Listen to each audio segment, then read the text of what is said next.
IVM.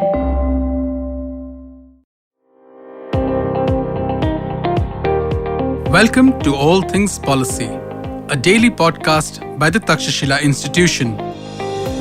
We are a bunch of policy nerds based in Bengaluru, and we like bringing fresh perspectives to Indian affairs and Indian perspectives to global affairs.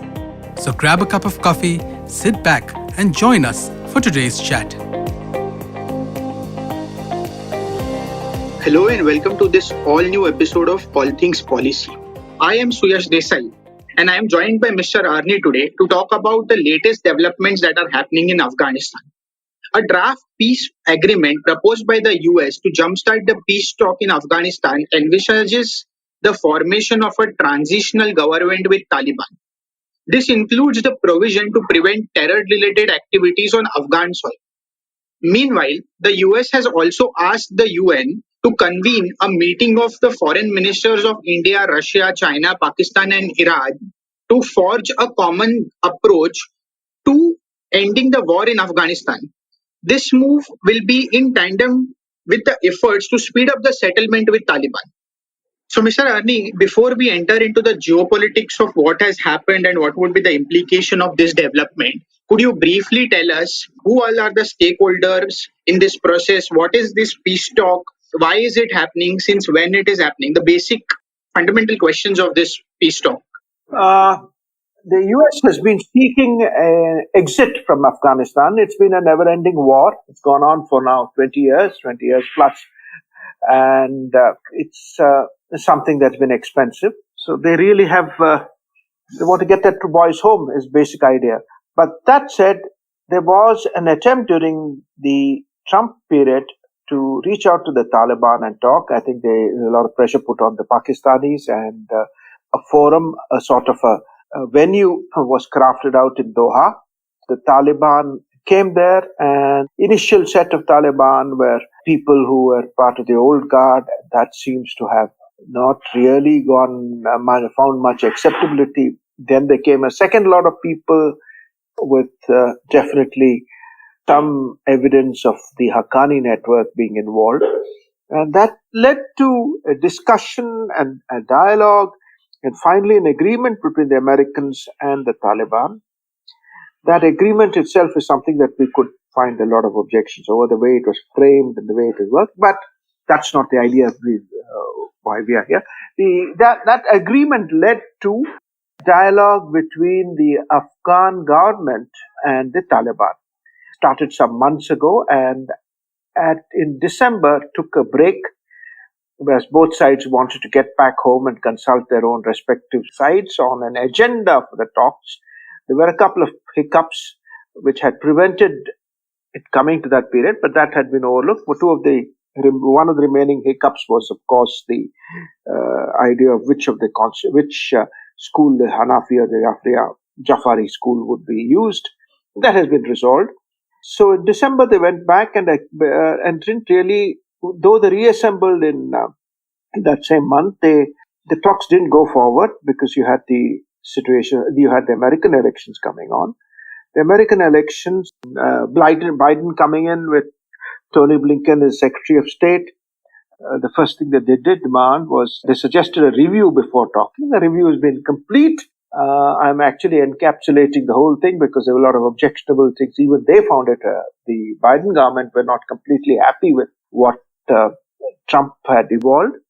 But they've now come out with a formula, or let me say, they've come out with suggestions on what is to be the next steps to be taken. And they have brought back Khalil Zad, retained Khalil Zad in the same role to discuss. Khalil Zad carries a lot of credentials for the Americans. Apart from the fact that he's of Afghan origin, he knows everybody around the major players, speaks the language. There's a lot of familiarity over there, which is why he's imperative. Essentially, what the letter proposed was, I'm going to get into that letter later on, but what the letter proposed is that to bring in the UN in the first stage, have India, Pakistan, Russia, Iran, and Afghanistan participating in talks in Turkey. The talks are supposed to be held on March 27th. And that's the position as of the moment. There's been a lot of other developments, but we'll come up about that once Suyash comes into the picture. Yes, sir, you mentioned about the letter. So, in a leaked letter to the Afghan president, the U.S. Secretary Antony Blinken signaled the displeasure at the slow pace of negotiation, and then you said that he also signaled the invitation to these six countries to participate in the peace talks, which were supposed to happen on the 27th. So, what do we know more about this letter, sir? Let me just start by saying that the letter is extremely harsh. It should not the way it should have been. Well, it comes perilously close, as Professor William Maley says, to treating Afghanistan as a colony of the US. I mean, it virtually tells the Afghans what is to be done. There are a lot of areas that are gaps there, and I'm not sure that it's really going to take off in the sense that it would do. The first, of course, is that the language was harsh and undiplomatic. The Ghani says, to which the response has been President Ghani says the only way is for elections, because the language of the letter dictated that they would accept that Ghani should accept an interim arrangement or get out. I mean, I'm being very blunt. It's not so blunt. That was the letter. Ghani, of course, turned around and said that the only way out is elections. I would say that itself makes Turkey a non-starter. On March 27th, I'm not sure. They'll have to do a lot of arm twisting to get Ghani on board. There is talk in the letter of a new constitution being framed. I'm not sure you can dictate. Okay, the circumstances in the context of Afghanistan are different, but the first constitution which was drafted was a US-assisted constitution. That was 20 years ago. And you're rejecting that to bring in another constitution, brings in an interim government. It's other gaps also. For example, it talks about follow-up of a bond type of agreement. But Bond 1 was an agreement which excluded the Taliban, since the Taliban was the vanquished party. Bond 1 was only for victors. Now, Bond 2, what are you trying to do? It virtually tells you that the Taliban is a victor or whatever, something of that nature. There is talk there of an interim government. Of what nature? Why do you want? I mean, when you have a government in place in Afghanistan, the Afghans are asking, why do you want to reject that in favor of an interim government? What has to be done is to bring the Taliban into governance, and that sort of an arrangement they're quite prepared to do. Now, the question of bringing India into the picture for the talks under UN aegis in Turkey, Russia, China, Pakistan, Iran, India, it's only fuel more Pakistani paranoia. I'm not sure Pakistan would be quite comfortable about India participating there, or India being given a role at the high table. Even as we speak, there was a meeting where the Bahraini leadership and the British leadership and the Afghan leadership, when I say British leadership, it is the Afghans were represented by their NSA, their army chief. The Pakistanis were represented by Bajwa and his ISI chief. And you had the Bahrain commander, Field Marshal Mohammed bin Isa, the commander of the Bahraini National Guard, and then the Bahraini National Security Advisor. And you also had the British there, the British Chief of Defense Staff, the British High Commissioner to Pakistan, and of course, as I said, Bajwa. This was all held in Bahrain on Tuesday. Now, we don't really know what happened there. That is a factor that's something that we need to bring into the picture at some point. That will be brought into the picture at some point. The agreement also talks about a 90-day ceasefire. Not at all convinced that that's good. 90-day ceasefire and elections. I'm not sure these are things that the Taliban will agree to. Definitely not the elections. Sir, before, can you briefly tell us what is the ceasefire, 19-day ceasefire about, for the convenience of listeners? Okay, I will do that. The Taliban, not the Taliban so much so, the Taliban has been told, let me read out the exact ceasefire terms. It will put an end to all offensive and military. It does not say that it's going to precede the talk. It just says that there will be a ceasefire, and that will be for on a particular day to be announced later. And it will de-escalate. There will be no resumption of talk. This thing. The peace government will counter. It will take steps. I mean, this is after the implementation of the peace government.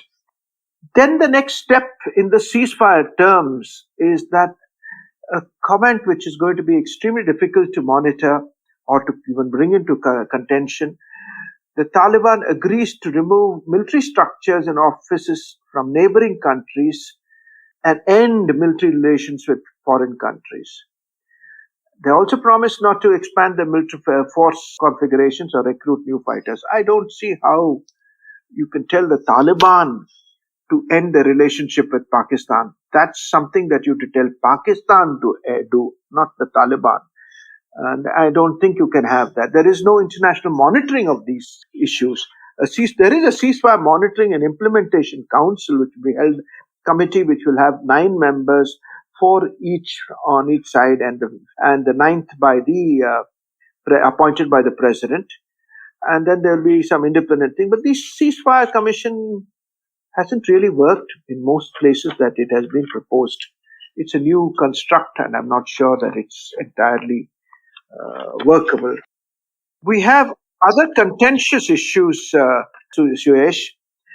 It virtually gives Pakistan a free pass. I mean, that's being, from our point of view, an issue that's going to worry us. It gives them a free pass. There's no attempt to tell Pakistan that what they should or shouldn't do, which I presume is the subject matter of discussion in Bahrain yesterday. Then, of course, it's May 20. They're talking about sticking to the May 1. I mean, they have not really talked about it in that fashion. They've got a letter from Blinken, which is very aggressive and virtually Mohib, the Pakistani NSA, last time or some time around, had some weeks before had said Khalilzad was acting like a viceroy. If you look at this letter from Blinken, it's virtually as if, like Professor Mike Malcolm says, it's like they're ordering or instructing Ashraf Ghani to take steps to do things that has to be done. So I have a feeling that all along, no, I don't think anybody really expects it to work. It's just one of those straws in the wind, or one of those things that had to be done. You bring certain things to the table, and then you see that the Taliban rejects it, and then let's see what the next step is. That sort of a given. But if it is meant to forestall the spring offensive, I have my own doubts. I think you will see renewed violence in Afghanistan any day now. And if on May 1st the Americans don't withdraw, you'll find the Taliban attacking American forces at their bases. They will be, even though they're limited, Americans may have to take some amount of. They're inside their bases, so there can't be much casualties in that sense, but there will be attacks on American installations. Okay, sir, I want to bring India into picture now. So India is one stakeholder in the peace process. As the letter points out, India is also invited to be one of the parties on the table. How do you see India's role in this peace process? Much too early, Suyash, much too early. I'm not even sure you can drag Pakistan to the table there under these circumstances. If you do, then it's a major victory for Mr. Biden and his team. And maybe there'll be some forward movement. But I think it's early to say, too early to conclude that there could be an Indian role. If at all there would be an Indian role, it will be to instill some confidence in the process. When I say confidence, the northerners or those in Afghanistan who have looked at India as an unbiased, as a good friend, will be motivated to go along with the talks if India is there at that tip. But as I said, it's too early. I think we'll have to be there in a more passive presence. We may not have much to add at this point. But the fact that we will be there will ensure that the people who could otherwise resisted from the Afghan side, who may have resisted it, will be inclined to come on board. Okay. And finally, sir, I like to ask you one more question regarding Pakistan. Majorly, how has Pakistan reacted to these developments, and what would be Pakistan being one of the major stakeholders since the process started? What would be the Pakistan's role going ahead in this peace process? Where is Pakistan placing its all eggs? In which basket? It's unclear. It's really unclear. As I said, there are a lot of issues that Pakistan will not be comfortable with. Mhm. When I say Pakistan, the letter presumes or assumes that Pakistan has been playing a passive role and it's really done its best. Or that's the story that the Americans have been putting out, that there's a limit on how much Pakistan can do. The fact that they brought the Taliban to the table itself is a major victory. I have a difference of view on that.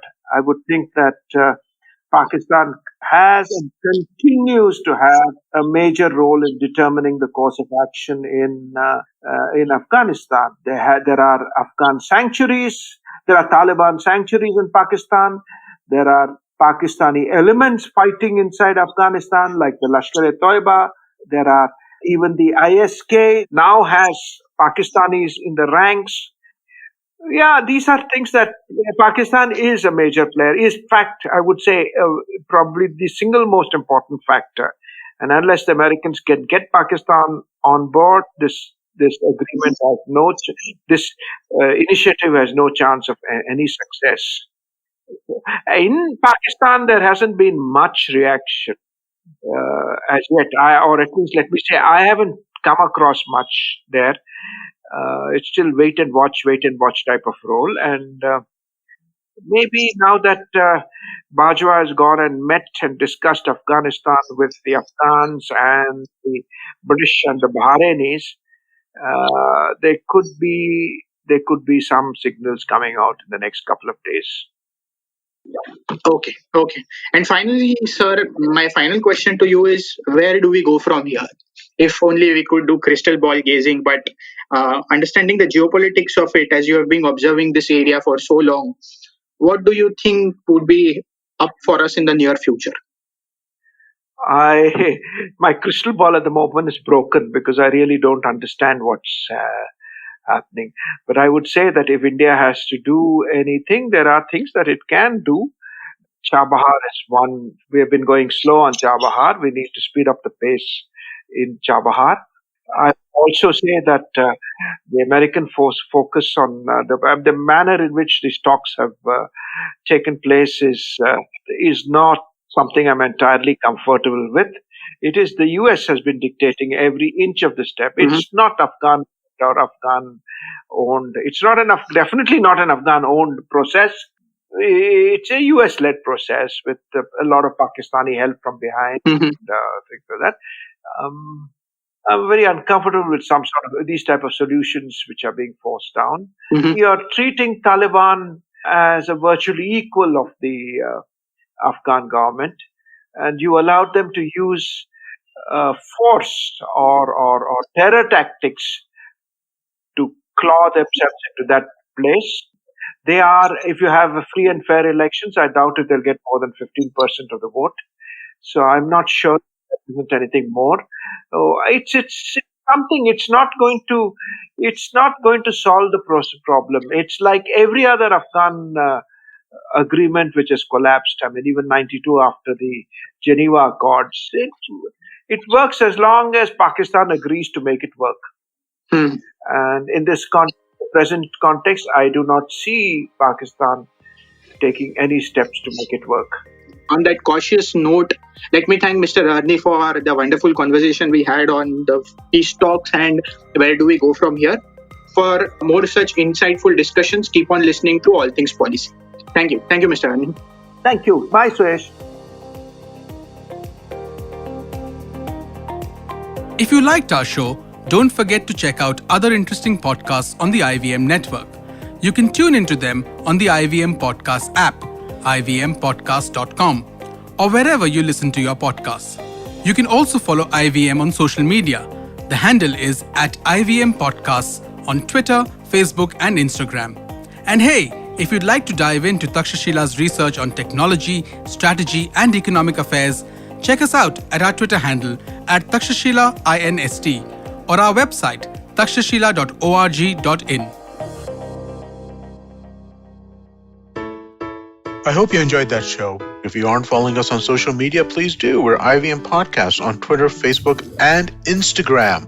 Would like to thank the sponsors on the network this week, CED. We really do appreciate your support. We have a new show on the network. It's called The Fighting Goat. And if you love fighting sports, tune in every Wednesday with hosts Arjun and Somesh. They also featured, by the way, on Cyrus Says this week, where the three fitness freaks bonded over their love for TV sports and sports in general. Tune in to This Round Is On Me, where Gauri celebrated her 25th anniversary with Kavita Rajwade, who is my co-founder at the IVM Podcast Network. They give us details about how this show was curated, and they talk about podcasts in general. On The Habit Coach, Ashton highlighted our addiction to screens, how we are glued to either a big laptop screen or a small mobile screen all day. He shared some tips on how to rectify this unhealthy lifestyle. On All Things Policy, Anirudh Kanisetti spoke to Pratik Vagre and Rohan Shet about the new internet guidelines that were issued by the Government of India recently, and their impact on content creators and platforms. On the Filter Coffee podcast, Karthik invited Vivek Ram, who is a celebrated animation artist. They chatted about his stint with animation and starting his own studio called Vanar Sena, bringing to life stories from ancient India and his scriptures with animation as his vehicle.